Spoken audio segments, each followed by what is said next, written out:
Lucifer was innocent, यानी शैतान बेकसूर था। इसे बिला वजह ही दुनिया के हर एक मज़हब के अंदर एक ईवल एंटिटी के तौर पर पेश किया गया, जो कि अब तक इंसानों की तरफ से बोला गया सबसे बड़ा झूठ है। असल में शैतान, इब्लीस, अज़ाज़ील दरअसल इंसानों का खैर खा था। इसने तो बाग अदन के अंदर हज़रत आदम अलैहिस्सलाम और बीबी हवा को वो फल खाने से, जिसे खाने से अल्लाह ने इनको मना किया था, वो खिलाकर इंसानों पर बहुत बड़ा एहसान किया, क्योंकि इस फल को खाकर ही इंसान को सही और गलत का पता चला और ऐसी चीज़ों के बारे में भी पता चला जो कि वो इससे पहले नहीं जानता था। इसलिए बाइबल के अंदर इसे लूसीफर यानी लाइट बैरियर कहा गया है, यानी इल्म वाला। और लूसीफर ये इल्म इंसानों को भी देना चाहता था, लेकिन उसे हमेशा से ही गलत समझा गया।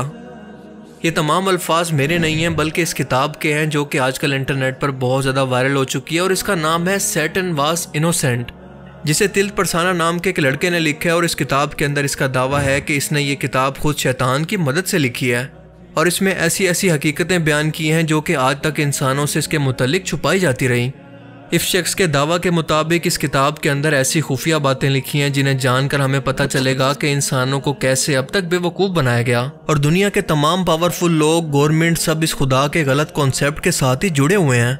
इन शॉर्ट, जिसे आप ईवल समझते हैं वो आपका सेवियर है, और जिसे आप गॉड समझते हैं दरअसल वही ईवल है। इन तमाम दावों का पोस्टमार्टम तो हम जरा वीडियो के अंदर आगे जाकर करते हैं, लेकिन इससे पहले इस ऑथर के बारे में कुछ जान लें। तीर्थ परताना कोई पहला शख्स नहीं है जो कि इस तरह का दावा कर रहा है। इनफैक्ट लूसीफर यानी शैतान के पुजारी सभी इसको अपना सेवियर मानते हैं, इसको गॉड मानते हैं। लेकिन तीर्थ का दावा एक्सट्रीम इसलिए है कि इसने ऐसी ह्यूमन साइकोलॉजी की कमजोरी को इस्तेमाल किया है जो कि हमेशा ही काम करती है, यानी आम लोगों के साथ एक ऐसा डार्क नॉलेज, एक ऐसा सीक्रेट नॉलेज शेयर करने का दावा करना जो कि इससे पहले इंसानियत को नहीं पता था। इनफैक्ट इनकी पूरी लाइफ ही एक झूठ थी। इस तरह के यूनिक दावे करके लोगों को अपनी तरफ अट्रैक्ट किया जा सकता है और इससे पैसा भी कमाया जा सकता है, और यही काम ये बंदा कर रहा है। इसी डार्क साइकोलॉजी का यूज करके ये अपने लिए फेम भी इकट्ठा कर रहा है, और अपनी किताब को भी इसी ह्यूमन साइकोलॉजी को इस्तेमाल करके इसने बेचना शुरू कर दिया है। मिसाल के तौर पर इमेजिन करें कि अगर ये बंदा वो सब बातें कर रहा होता जो कि लोग इससे पहले भी कर रहे थे, तो क्या लोग आज इसको इस तरह से डिस्कस कर रहे होते? इसको ये सब फेम इस तरह से मिल रहा होता? बिल्कुल भी नहीं। हम सभी लोग जानते हैं कि इंसान इस दुनिया के अंदर रहते हुए अपने वजूद के मुतालिक सवालात को और अपने मजहब को इंतहाई सीरियस लेता है। और सोच कर देखें कि एक दिन अचानक से आपको कोई शख्स उठकर ये कहे कि जिसे तुम आज़ादी समझते थे वो दरअसल एक बहुत बड़ा ट्रैप था, तुम एक धोखे के अंदर कैद थे और अभी तक वैसे ही हो, तो आप कैसा महसूस करेंगे? यकीनन अपने वजूद पर ही सवाल उठाएंगे। असल में तीर्थ की पर्सनल लाइफ थोड़ी डिस्टर्बिंग है, और प्यार के अंदर धोखा खाने की वजह से इसने अकेलेपन को चूज किया। और आप जानते हैं कि अकेलापन तो खाली दिमाग तो शैतान का घर होता है। जिन्नात सबसे ज्यादा इंसानों पर हमला उसी वक्त करते हैं जब वो उदासी, नाशुक्री या फिर नाउमीदी की कैफियत में हो या गुनाह की हालत में, क्योंकि इस वक्त इंसान की सोल की एनर्जी अपनी सबसे वीक पोजीशन के अंदर होती है।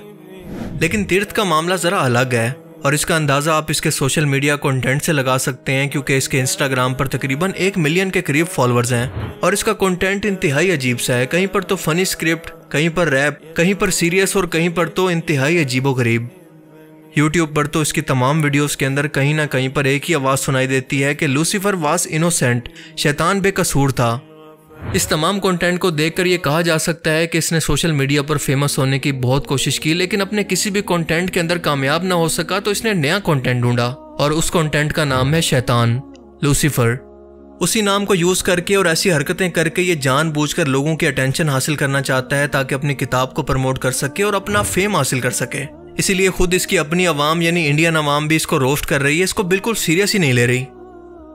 अपनी एक वीडियो के अंदर तीर्थ मैट्रिक्स फिल्म का कॉन्सेप्ट इस्तेमाल करते हुए अपनी किताब की प्रमोशन ऐसे करता है कि अगर आपको 2 पिल्स ऑफर की जाएं, एक ब्लू और एक रेड, तो ब्लू पिल लेकर आप वैसे ही मैट्रिक्स के अंदर रहकर, एक जाल के अंदर रहकर अपनी जिंदगी गुजारोगे जैसे पहले गुजार रहे थे। लेकिन अगर आप ये रेड पिल लेते हैं तो इस तमाम मैट्रिक्स, इस तमाम जाल की हकीकत आप पर खुल जाएगी, और आपको पता चलेगा कि अब तक तुमसे कितना कुछ छुपाया गया। इस दुनिया की हकीकत को तुम समझ पाओगे।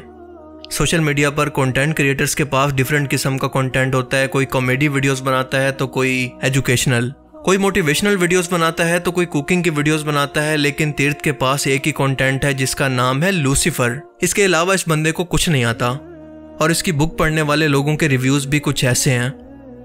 कभी ये बंदा फिल्मी सीन्स को लाइक मैट्रिक्स को इस्तेमाल करता है, तो कभी वर्ल्ड करेंसी को ईवल कहता है जो कि दुनिया को कंट्रोल कर रही है। ऑब्वियसली हम सभी लोग जानते हैं इसके बारे में। और इसके अलावा कभी थर्ड आई का कॉन्सेप्ट इस्तेमाल करता है जिसे आई ऑफ नॉलेज भी कहा जाता है। कभी चर्च ऑफ सैटन का विजिट करता है, तो कभी रैप करता नजर आता है, तो कभी ब्रॉडकास्ट पर बिना सर पैर के अजीबो गरीब किस्म की बातें जिनका कोई तुक ही नहीं बनता। I mean he is so confused.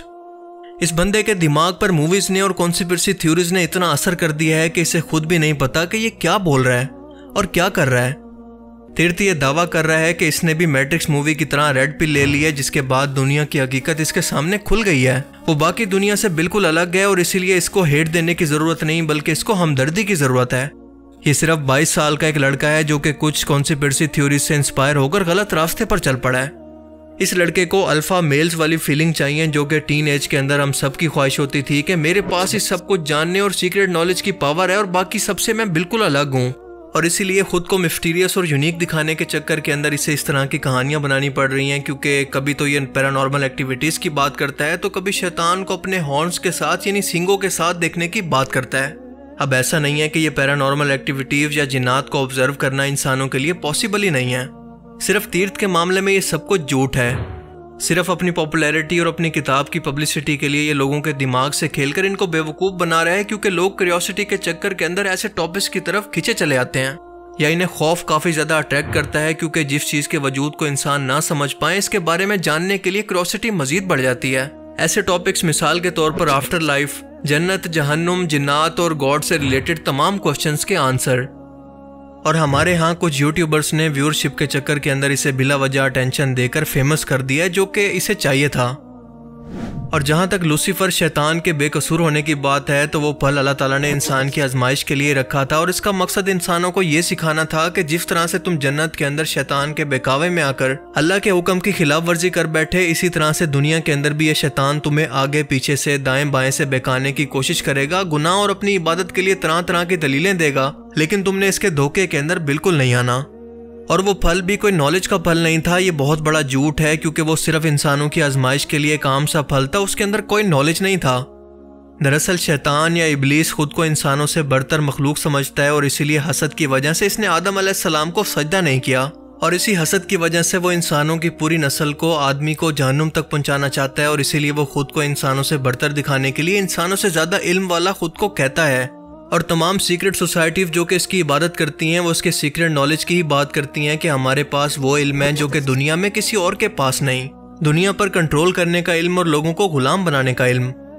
जबकि हकीकत में ये सब कुछ झूठ है, क्योंकि इनके पास जो इल्म है वो सिर्फ और सिर्फ जादू का इल्म है, जो कि सिर्फ ऐसे लोगों पर ही असर करता है जो कि अल्लाह के दिए हुए दीन से भटक चुके हों और गुनाहों में पड़ने की वजह से इनके दिल स्याह हो चुके हों, और शैतान को इनके जिस्म के अंदर दाखिल होने के लिए इनके दिमाग पर कब्जा करने का एक रास्ता मिल जाए, और वो आहिस्ता आहिस्ता इसी गफलत के अंदर ही कब्र तक इस इंसान को पहुंचा कर छोड़े। दुनिया के हर एक मजहब के अंदर शैतान को ईवल कहा गया है, लेकिन तीर्थ के दावा के मुताबिक या तो दुनिया के सब मज़ाहिब गलत हैं और खुदा भी ईवल है, और सिर्फ शैतान ही असल गॉड या फिर खुदा है। अगर उसका वाकई ऐसा दावा है तो इससे फनी कुछ नहीं हो सकता, क्योंकि शैतान तो दरअसल एक तख्लीक है, इसको पैदा किया गया है, और खुदा कभी पैदा नहीं होता।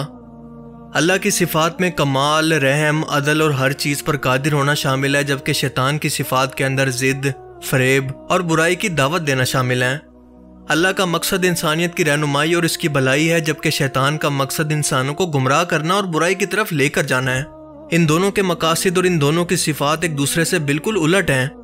अल्लाह ताला हर चीज़ पर मुकम्मल कुदरत रखता है, जबकि शैतान की ताकत इंतहाई महदूद है। वो सिर्फ इतनी ताकत इस्तेमाल कर सकता है जितनी इसको अल्लाह ने दी है, और खुदा के हुक्म के बगैर शैतान कुछ भी नहीं कर सकता।